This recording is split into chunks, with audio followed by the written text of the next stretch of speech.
We've reached a point in this podcast series where some introspection is in order.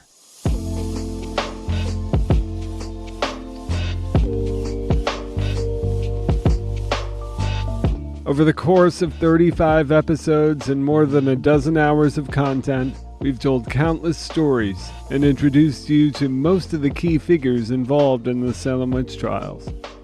We've essentially explored each of the cases of those who were executed, and we've addressed most of the major events involved. And if you've been listening from the beginning, you've probably noticed some patterns emerging. So what are those patterns? What exactly have we learned? That's what this episode is about.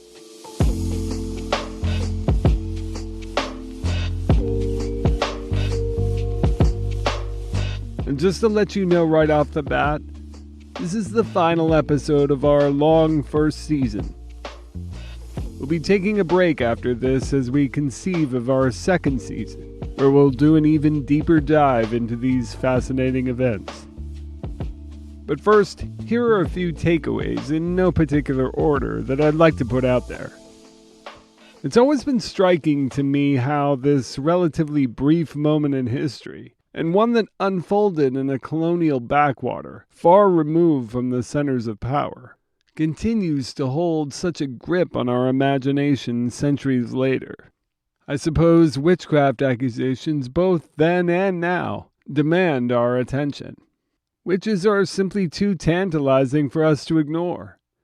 But Salem is particularly fascinating because of how the witch hunt unfolded. We discussed the enduring legacy of the Salem witch trials in detail in our first anniversary episode with our panel of experts, which came out on October 1st, 2024. If you haven't listened to it yet, I highly recommend it. Today, Salem sees nearly 2 million visitors a year, drawn not by a deep interest in Puritan society, but by the allure of witchcraft. And while I, too, find witchcraft fascinating, I'm even more interested in the Puritan world that made these horrible events possible.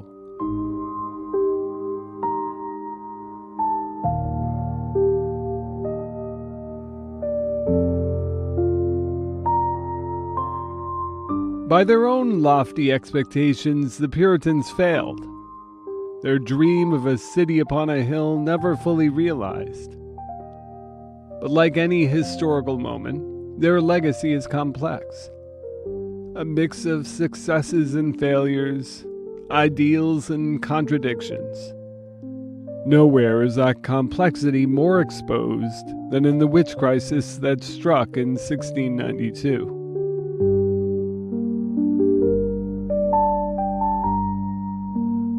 Another key takeaway for me is how little our human nature has changed over the centuries. The forces that drove this late 17th century witch hunt, fear, scapegoating, and moral panic, continue to be constants in our lives today. We often like to believe that we've evolved, but time and again we see these same behaviors play out. Saying never again is easy, but preventing this kind of behavior has proven to be a much harder thing for us to do.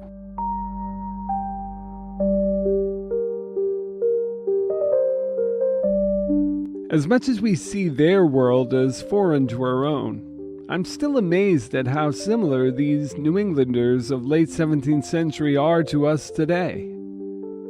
The Puritans weren't necessarily the dour, serious taskmasters that we make them out to be. While this shouldn't really be surprising, I think it's easy for us in the 21st century to forget that their world was also complex, as were they. Puritans exhibited the range of human emotion: love, hate, fear, jealousy, kindness, callousness. They also lived in a world that was equal parts strange, unusual, and unforgiving. How much did that world and their emotions drive the horrors of the witch hunt?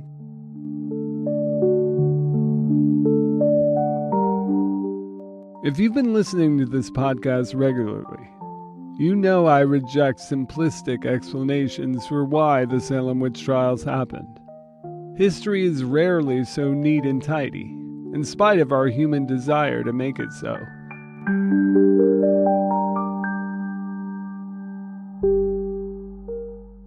Yes, some accusers clearly lied, but not every affliction was a deliberate fraud. Yes, land was sometimes taken from the accused, but the trials were not orchestrated as a land grab. There was no grand conspiracy of deception targeting specific people, nor was the hysteria caused by moldy bread. In fact, the real culprit was something far more unsettling: human behavior.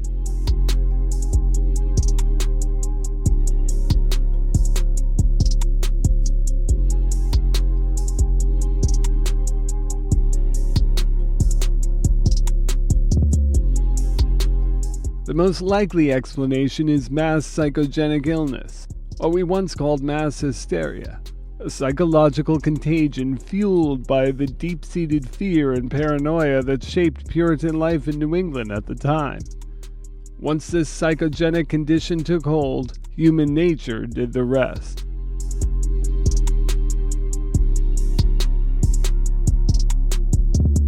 While the so-called torment of those who claim to be afflicted may not have been caused by witchcraft, that doesn't mean it wasn't real to them.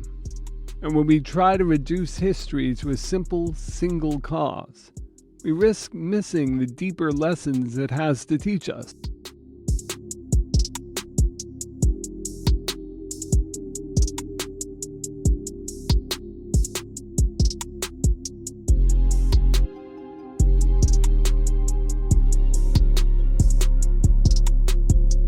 If there's one message I hope you take away from this podcast, it's this: resist the simple answers. And I don't say that to imply that the cause of the Salem witch trials was some unknown or complex conspiracy. Quite the opposite, actually. The Salem witch trials were not driven by some grand conspiracy of lies or greed.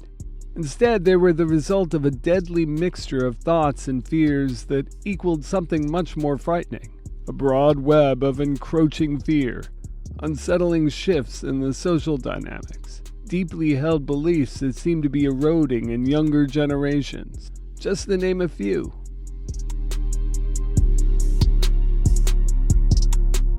For me, the most compelling part of studying these events is untangling those complex dynamics, because doing that gets us far closer to understanding how and why such a tragedy like this could happen, and why they continue to happen today. Easy answers distract us from the deeper truths, and those are the truths we need to be pursuing in our quest for understanding. As we move into our second season, we'll be doing a deeper dive into these issues, talking with more experts, trying to do what we can to get closer to this truth. In the meantime, I hope you continue to share this podcast with others. I'm so grateful to you for listening. Please reach out to me. I love hearing from you, and I look forward to more exploration with you as we move ahead.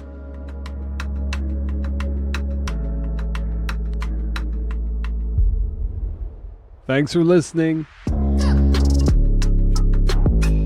and I'll see you next time.